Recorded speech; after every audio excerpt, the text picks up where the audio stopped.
one reason or the other. तो Robert Pramod Joshi, जिसको जानने का शौक हो किसका असली नाम क्या है, रॉबर्ट ने कहा कि कुछ करते हैं, अमीर लोग मिलकर करते हैं।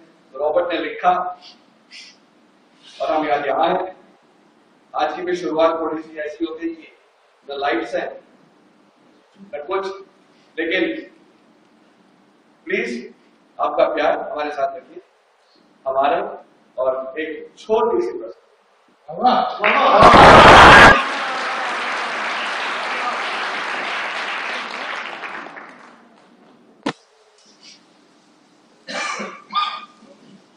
प्रिय आलोक,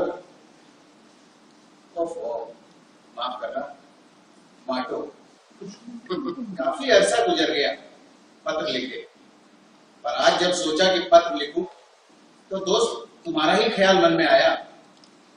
ईमेल के इस युग में पहले अपने लिखने की क्षमता पर शक, पर ठान लिया तो ठान लिया, कुछ भी लिखेंगे, कैसा भी लिखेंगे, कलम हाथ में लेकर रहेंगे।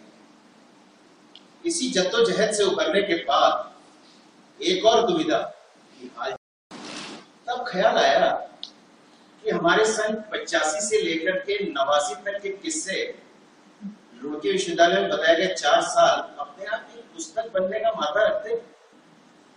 खैर, शुरुआत तो जुलाई 89 में हुई थी, जब कुछ बड़े शहरों से और कुछ छोटे शहरों से 12वीं पास नौजवान गंगा भवन के प्रांगण में प्रवेश करते हैं।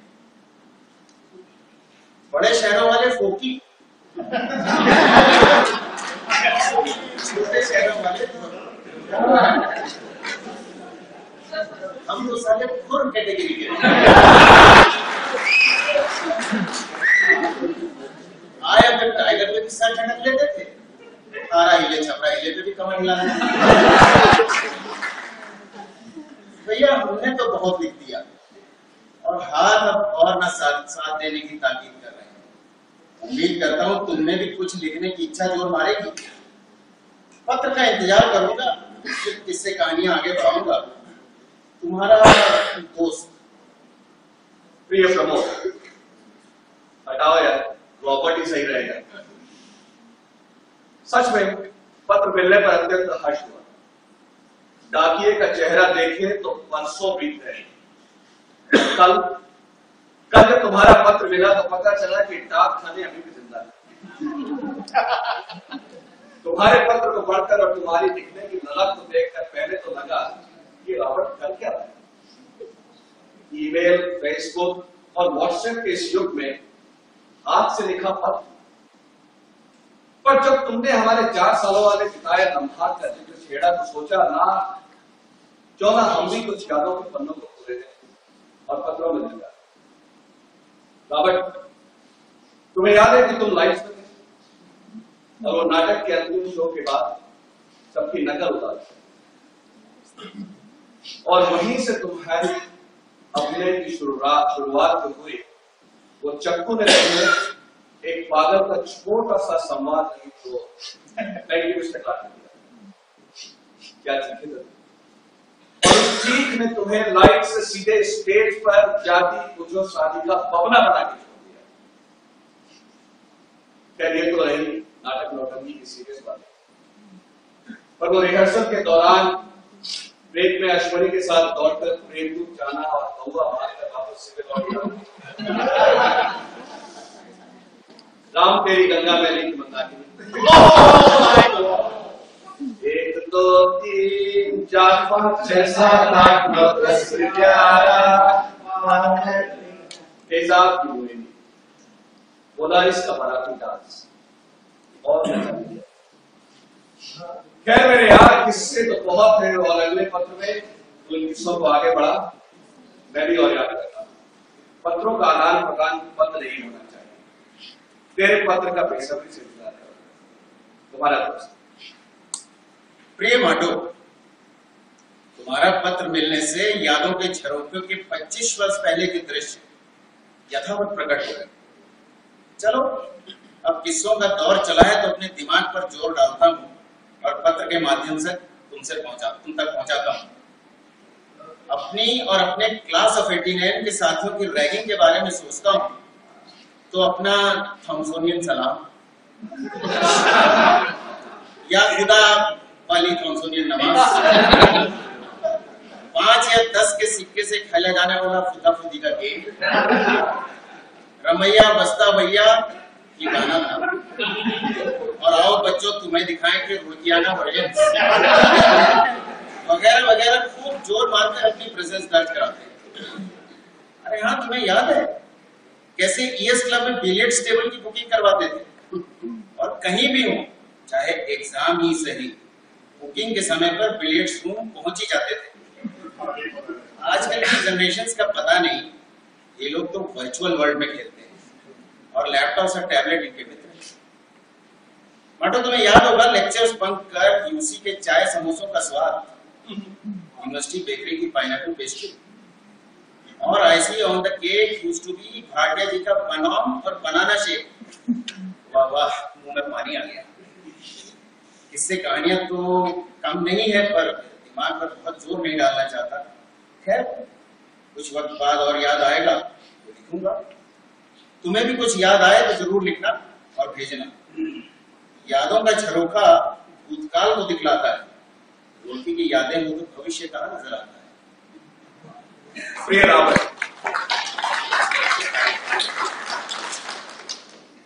भाई तेरा पत्र पढ़कर मजा आया और यादें आने की तरह साफ साफ दिख रहे हैं।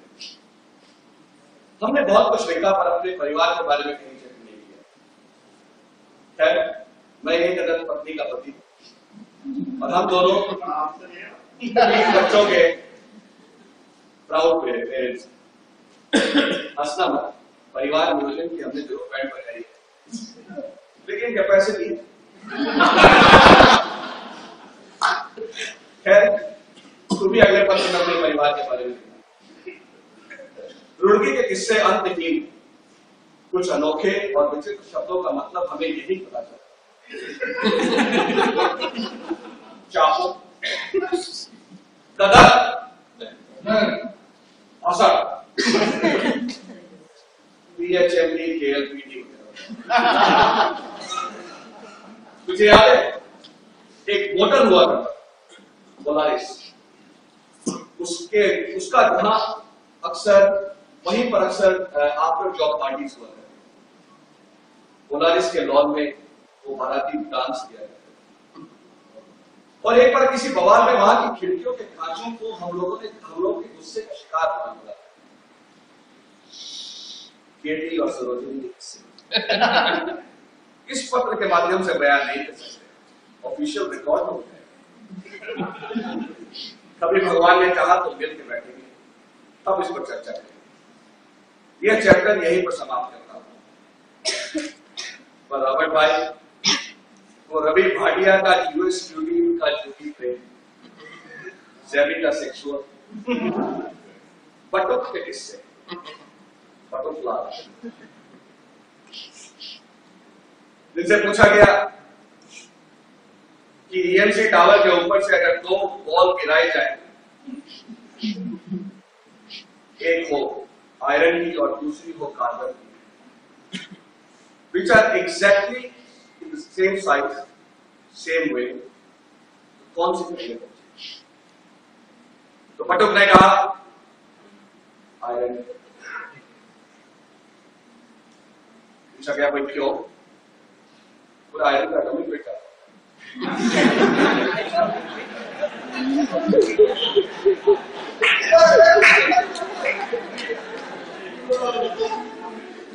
वो फसादी का उन्माद, वो शर्मा जी की पार्टी, इन सब को कैसे भूल सकते हैं? चलो खैर, बहुत लंबा ले गया। सच यह अविश्वसनीय है कि इतने बच्चों के बाद भी लिखने की शक्ति बची है और दिमाग अभी भी काम कर रहा है। चलो बाकी है तेरा अगला पत्र मिलने के बाद। कुछ तुम चलो, कुछ हम भी चले, यादों का कारोबार थमना नहीं चाहिए। प्रिय, हटा बड़ा फॉर्मल सा लग रहा है। माटो, तुम्हारा पत्र मिला और काबिलियत का प्रमाण है। खैर, मैं भी अदद एक एक ही पत्नी का पति हूँ और हम एक बेटे के माता पिता हैं। परिवार में सुख शांति है और जिंदगी अपनी रफ्तार से हमको हमारी मंजिल की ओर ले जा रही है। तुम्हारे भेजे गए छोटे छोटे संस्मरण इस खंडर होती इमारत को भी स्वयं की इमारत होने का आभास करा गए। मुझे लिखते लिखते अनायास याद आया कि बिट्स पिलानी और एलएसआर के फेस्टिवल्स के दौरान हमने एक नुक्कड़ नाटक राजा का बाजा किया। तुम्हें याद है कि नहीं, जब एलएसआर में हमने नाटक आरंभ किया था तो किस कदर हमारी हुडिंग हुई। और तुम्हें पता ही है, जब लड़कियां हुडिंग करती हैं तो क्या हाल होता है। खैर, हमारी फॉर्मेशंस और अच्छी अदाकारी की वजह से साइलेंस हुआ और हमें प्रथम पुरस्कार मिला। और तुम्हें याद है, हम लोग एक मैगजीन फेस्टिवल्स के दौरान निकाला करते थे स्क्रू यू। इसका फुल फॉर्म मुझे अभी याद नहीं है और हिंदी में निकाला करते थे अकथ्य। उसकी टैगलाइन हुआ करती थी, वह सच जो काटा ना जा सके। खैर, इन दोनों मैगजीन्स को उस जमाने के गैर कंप्यूटराइज्ड टाइम में रात में खबरें कलेक्ट कर साइक्लो स्टाइल पर छापा करते थे और सुबह उसका वितरण। और हाँ, हमारी यूनिवर्सिटीज में हमेशा विजयी होती थी। चलो, बहुत सोच लिया। अब आजकल इतना सोचने पर दिमाग की नसें टाइट हो जाती हैं। अब थोड़ा इनको विश्राम देता हूँ। अब तुम्हारे अगले पत्र का इंतजार करूंगा, तब और थोड़ा जवान हो जाएगा। तब तक जय। रॉबर्ट भाई, क्या टॉपिक छेड़ दिया तुमने कन्याओं का। सिविल लाइंस का खेती, सरोजनी का हर लड़के के मन में चांद और जवाहर भवन के पीछे छात्रों से रश। वाह रॉबर्ट, मजा आ गया। पर खैर, ये तो बताओ कि रुड़की के बाद कहां से तुमने करियर का प्रारंभ किया। मैं तो नौकरी के लिए सारी दुनिया में भटकता रहा। क्या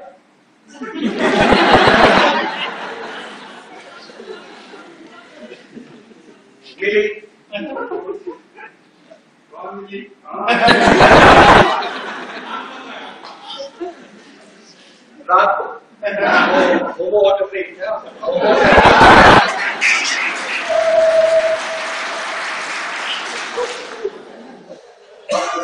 कुछ तो होटल का नाम ऐसा और वहां 80 आदमी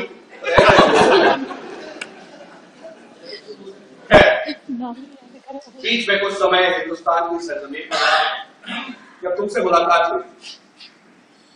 मुलाकात से याद आया, कॉलेज छोड़ने के कई वर्षों बाद कलकत्ता में अश्विनी के घर पर तुम्हारा, मेरा और अश्विनी का परिवार मिले।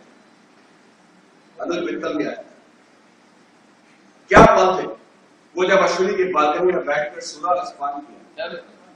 सुरा रसपान, दारू की बोतल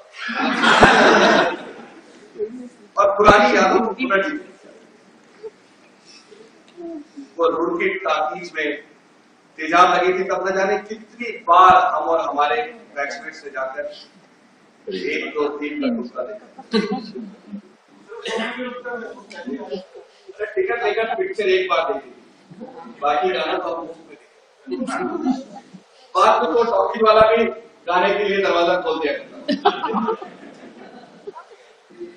वही चीज हम राम करी चंदा मैरी के सीन के लिए भी क्या करते हैं। आपको बताने की जरूरत नहीं होनी चाहिए। चलो, इस पत्र में इतना ही। कुछ याद पड़ेगा तो जरूर लिखूंगा, पर मेरे पत्र का इंतजार किए बिना तुम्हें भी कुछ अच्छी चीजें याद आ जाए तो लिख देना। तुम्हारा नाम माटो भाई, क्या पत्र लिखा, दिल में गिटार बजने लगे। तेजाब और राम तेरी गंगा मैली आंखों के आगे पुनर्जीवित हो। तुमने लिखा था कि रोटी से पास होने के बाद मैंने क्या किया। तो भैया, मैंने भिलाई स्टील प्लांट में नौकरी करी। तब जाना कि इंजीनियर की असली औकात। उद्योगों के महासागर में बड़ा अदना सा प्राणी होता है इंजीनियर। स्टील प्लांट में पहुंचकर पता लगा कि 9 से 5 के अलावा भी ड्यूटी टाइमिंग्स होते हैं। 6 से 2, 2 से 10, 10 से 6, यानी कि शिफ्ट की ड्यूटीज है।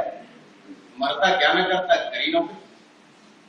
एक अच्छी चीज कुछ समय तक चली कि हमारे कुछ मित्र लोग टाटा स्टील में, जैसे मंगल, पराग, अमित, तो ये लोग कभी भिलाई आते थे, कभी मैं जमशेदपुर चले जाता था। मिला जुला के सूर्य रसपान का कार्यक्रम। खैर 2004 में फ्लाइट अलविदा कहने के बाद, इधर उधर भटकने के बाद फाइनली 6 वर्षों से गुड़गांव में हूं। खैर जीवन मजे में चल रहा है। तुम्हें याद होगा एक बार रविंद्र भवन में पॉली में भी हाथ आजमाया था। सीबीसी का इलेक्शन था जिसमें मैं खड़ा हुआ था। पार्था प्रतिम उर्फ बताने की जरूरत से 1 वोट से हार गया। सच में बड़ा बुरा लगा था उस दिन। आज तो हार, चाहे 100 वोटों से हो या 1 वोट से। उस समय शायद कंसर्व के बंदों का कुछ एंटी भी चल रहा था। याद है कुछ घटना हुई थी जब कॉटले के सेकेंड ईयर वाले हम 4th ईयर वालों को मारने रविंद्र आ गए।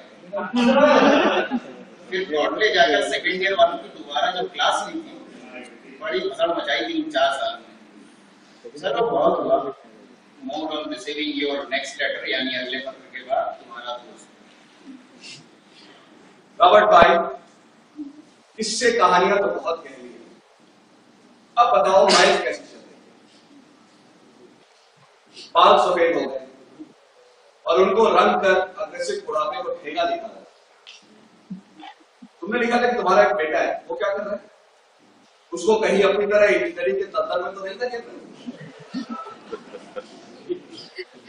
खैर, आजकल के बच्चे हमारी तरह नहीं है कि जहां माँ बाप ने खूंटा बांध दिया और उसी जगह पर तकनीक का जमाना है। इंटरनेट की वजह से बच्चों के ज्ञान चक्षु हमसे कहीं ज्यादा है। और ज्ञान चक्षु की बात मैंने तो अपने बाल बपालों को पूरी आजादी दे दी है। उनकी जो इच्छा वही करे। तो रॉबर्ट, मेरे तो सारे बात सभी हो गए। एक बार रंगों का सहारा लिया था, पर परिवार के लोग मेरी शक्ल को देखकर इतना हंस दिए कि मैंने फिर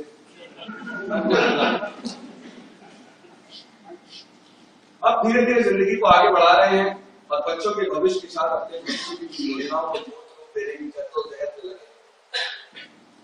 आज इस पत्र के माध्यम से तुमसे एक पढ़ लेना चाहता हूं कि जब तक बदन में आपकी सांस रहेगी तब तक हम एक दूसरे को चिट्ठी लिखना नहीं छोड़ेंगे। चलो भाई, बहुत सेंटी बात है। अब एक किस्सा सुनाओ और तुम्हारे यादों के तंतुओं को भी देता हूं। एक बार एक नाटक की रिहर्सल के दौरान हमको खाना नहीं मिला और मैं तुम और अश्विनी बैकड्रॉप के पीछे छुप गए और लोगों ने हमें खोजने की कोशिश को देखकर कोशिश की और खूब हंसे। चलो फिर कुछ लिखना, तुम्हें कुछ याद आएगा, मैं भी लिखूंगा। और याद रहे, पत्राचार बंद नहीं होना चाहिए। फिर एक ही तो अच्छी आदत पाली। Let's continue with it. Bye. माटो, हम अपने राग में इतना खो गए, एक दूसरे का हालचाल तो जाना पर कभी ठीक से जानने की कोशिश नहीं की, स्पेशली तेरा। क्योंकि विदेश में रहना कोई आसान काम नहीं है। अपने वतन की खुशबू का कोई जवाब नहीं और अपनों के बीच रहना किसको बुरा लगता है। मैंने नाइजीरिया में जो वक्त गुजारा वो तो बढ़िया था, पर कहीं दिल में एक सेकंड रेट नागरिक वाला कांटा रहता है। आप उस बिंदास तरीके से नहीं रह सकते जैसे हिंदुस्तान में। चलो तू तो फिर भी 3.5 घंटे की दूरी पर है, परंतु हमारे उन साथियों के बारे में सोचो जो सुदूर अमेरिका में। मैं मानता हूं कि वो सब अपने क्षेत्र में बहुत सफल भी हैं, और एक कसक जरूर हिंदुस्तान के नाम की उससे दूर होने की जरूर मारती होगी। किसको माँ के हाथ की गर्म रोटियां माइक्रोवेव में गर्म रोटियों से अच्छी ना लगी? किसे हांडी की दम बिरयानी राइस कुकर की बिरयानी से अच्छी ना लगेगी? संक्षेप में किसे हिंदुस्तान अमेरिका से अच्छा लगेगा? मानता हूं कि तकनीकी दौर है, स्काइप, व्हाट्सएप, फेसबुक इत्यादि से हम तुरंत संपर्क साधते हैं, पर क्या ये तकनीकी माध्यम गले लगने का सुख दे सकते हैं? बड़ों से मिलने वाले आशीर्वाद को रिप्लेस कर सकते हैं? कभी नहीं। मैं मात्र इतना ही कहना चाहता हूँ कि विदेश में रहो तो हिंदुस्तान को दिल में बसा के रखना। कभी कभी सीरियस बातें भी लिख लेता हूँ। इससे कहानियां ही जीवन नहीं है, फीलिंग्स बयान करना आना चाहिए। चलो बहुत सेंसिटिव बातें लिख ली और थकान भी अनुभव करने लगा हूँ। इस पत्र को तो यहीं समाप्त करता हूँ, बाकी और लिखूंगा तुम्हारे अगले पत्र के पाने के बाद। इंतजार करूंगा पत्र का। तुम्हारा भी रॉबर्ट, अरे यार तूने तो दिल के इमोशनल तारों को छू लिया। विदेश में रहना, अपने देश से दूर मुश्किल तो होता है, पर वक्त सब सिखा देता है। और आजकल हम वतन तो हर चीज लेके जाते हैं। हाँ बोलो। फिर कुछ दिनों के बाद घर जैसा ही लगने लगता है। तुझे पता है, ये हिंदुस्तान पाकिस्तान गड़बड़ खाली इन दो देशों में ही, अन्यथा बाहर तो सब एक ही है। एक बार का हिस्सा ही मुझे पाकिस्तान ही मिला, मतलब इसी फर्क के बारे में हमने कुछ छेड़ा, उसने एक बहुत बढ़िया बात है। ये हमने आपने फर्क तो सियासतदारों ने पैदा किया हुआ है, वरना तो हम सब एक ही हैं। बिल्कुल सच। मैं बिजनेस के सिलसिले में अक्सर घूमता रहता हूं और अपने कई प्लेटफॉर्म, वे सभी अपने क्षेत्र में सफल हैं और समाज में दलित हैं। ग्लोबलाइजेशन का जमाना है और हम भारतीयों का लोहा तो दुनिया बात है, तो अभी सेकेंड ग्रेड नागरिक होने का सवाल ही पैदा नहीं होता। खैर, अब उम्र हावी होने लगी है, पर किस्मत से कोलेस्ट्रॉल, डायबिटीज आदि से अभी तक दूर, पर कब चुपके से बीमारियां घेर लेंगी पता नहीं चलेगा, और कब रुखसत होने का वक्त मुकम्मल हो जाएगा पता नहीं। पर जब तक है बिंदास रहने का। चलो खत्म करता हूं, इंतजार रहेगा और किसका? तुम्हारा। माटो, तुम्हारा खत मिला और पढ़कर सुकून। परिवार वगैरह की बातें हो गई, पर अभी तक हमने अपनी जवानी के दिनों के नैन मटकने का तो जिक्र किया ही नहीं। माटो भाई, हम लोग भी ऐसे साधु तो ना थे कि इस विधा में हाथ ना आजमाए। इंजीनियरिंग में तो तुम्हें पता ही होगा, फीमेल्स को ढूंढना उसे में सुई ढूंढने जैसा। हम सभी की नजर आर्किटेक्चर या साइंसेस की छात्राओं पर ही रहती थी, पर क्या करते, एक अनार 100 बीमार। फिर भी हमारे कई दोस्तों ने किस्मत आजमाई और सफलता भी प्राप्त की, पर हम साले नाटक और क्रिकेट ही खेलते रहे। पर अफसोस नहीं कि नाटक और क्रिकेट ने यूनिवर्सिटी में एक पहचान दिलाई जिसकी आज तक खा है। और पता नहीं कब हिंदी में कुछ लिखने भी लग गए। अब देखो, हंसना मत, पत्र पढ़कर नहीं लगता कि हम भी कुछ लिखने का माता रखते हैं। क्रिकेट से याद आया कि एक बार भुवन मैचों के दौरान हमारी टीम हार गई। विवेक नागर हमारा बैट्समैन नॉन स्ट्राइकर पर था, और उस समय अनिल प्रहलाद हमारे भवन का विकेट कीपर हुआ था, और उसको 1 रन बनाना था जीतने के लिए दूसरी टीम को। तो हमने अनिल प्रहलाद ने बोला कि विवेक नागर बॉलर 20 होगा, तो बॉलर ने उसको कॉन्फिडेंट तरीके से आउट कर दिया। तो हम लोग को बड़ी गालियां पड़ी, पर तब वो डायलॉग आया नहीं था ना, हार के जीतने वाले को बाजीगर कहते हैं। तो जीतना ये एक प्रकार है, मजबूरी हुआ करता। तो हमने जिस भी तरीके से मैच जीता। क्या है ना माटो भाई, ये सब चीजें इतने वर्ष बाद याद करने पर दिमाग की नसें बड़े स्ट्रेस से गुजरती हैं, और इन्हें विश्राम देकर इस पत्र को यही समाप्त करता हूँ। तुम्हारे अगले पत्र के इंतजार। रॉबर्ट, तेरा पत्र पढ़कर सुकून मिला और अच्छा लगा कि तुम्हें फिर से ऊर्जा का संचार हुआ। मैं तो तेरा पत्र पढ़कर डर ही गया था और मायूसी सी छा गई थी, पर अच्छा लगा कि तुझे किसी बाबा की फूफा से फायदा हुआ। तूने पत्र में लिखा था कि बहुत पत्राचार हो गया, अब मिलने का प्लान करते हैं। मैं तेरे घर आने का प्लान करता हूं और फिर तुम्हारे बाबा का भी दर्शन करेंगे। बाबाओं से याद आया, कुछ दिन पहले मैं टीवी देखता था और टीवी पर एक बाबा जी थे। भक्तन कहती है, बाबा कोटि कोटि प्रणाम। क्या कष्ट है देवी। बाबा, घर में काम वाली शांति नहीं आती है, जलेबी का खाएंगे।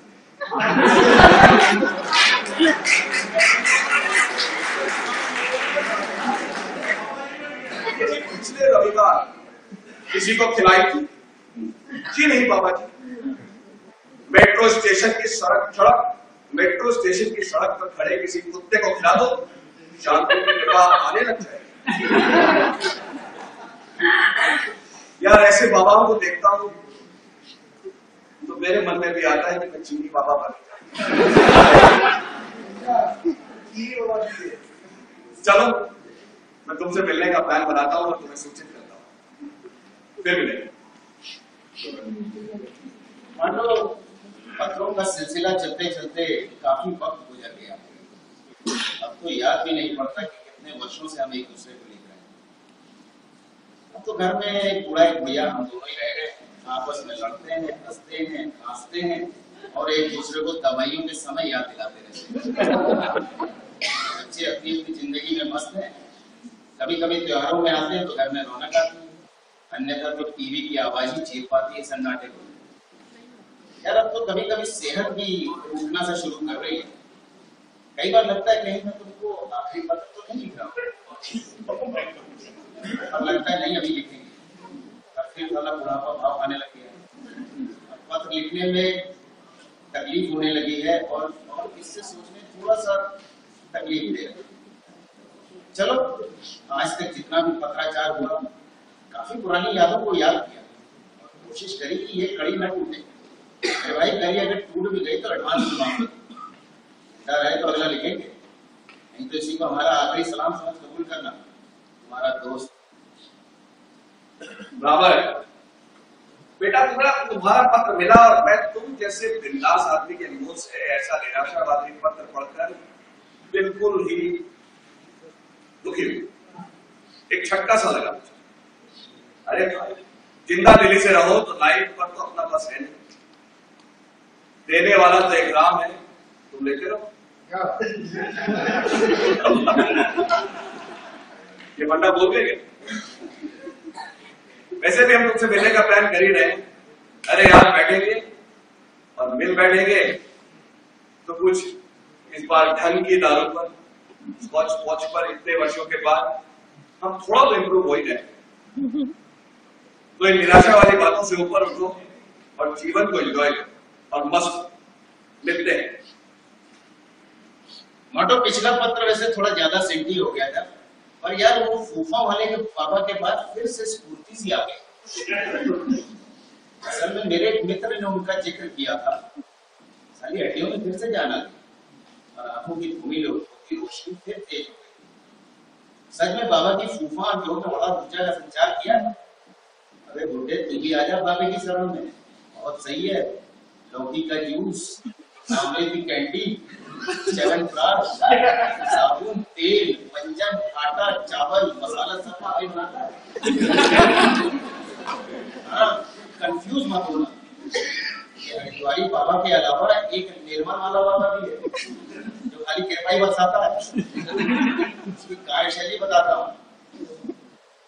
तुमने एक पत्र में का जिक्र किया था, मैं भक्ति बताता हूँ। भक्त बाबा कोटी कोटी बड़ा कड़ी तकलीफ है तुम्हारा। बाबा जी पैर नीचे रखता हूं तो लगता है जमीन नहीं है। वैष्णो देवी का पैर 2 साल हो गए। माथे के दरबार सीढ़ी से हुआ और पैर के नीचे जमीन की कृपा आने लगी। तो भाई आ जाओ हमारे पास, बाबा की शरण में चलेंगे, केटी यथावत सदा दस्तूर जारी रखेंगे। चलो फूफा का वक्त हो गया, अब तो आ ही जाओ, मिलते हैं और कुछ रायता फैलाते हैं, तुम्हारा पुनर्जागृत मिलता है।